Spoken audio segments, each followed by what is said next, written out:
আসসালামু আলাইকুম। আজ আমাদের বাসায় হালুয়া রান্না হলো বুটের। সব রাতের জন্য প্রথমে হালুয়াটা সিদ্ধ করে নিলাম, তারপর বেটেও নিলাম, তারপর এটা তেলে ও ঘিয়ে ভেজে নিলাম।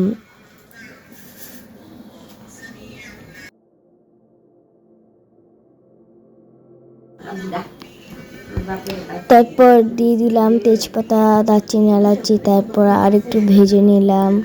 আপনারা চিনি দিবেন নিজের মন মতো, আমরা নিজের মন মতো দিয়েছি। তারপর আরেকটু ভেজে নিলাম,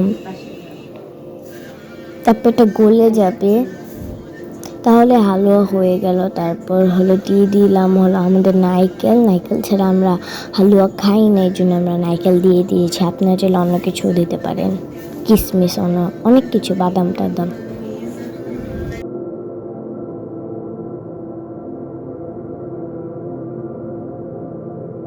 একটু নাড়াচাড়া দিয়ে দিলাম। আর হালুয়া আমার খুবই পছন্দ, সব রাতের জন্য হয়ে গেল আমাদের হালুয়া।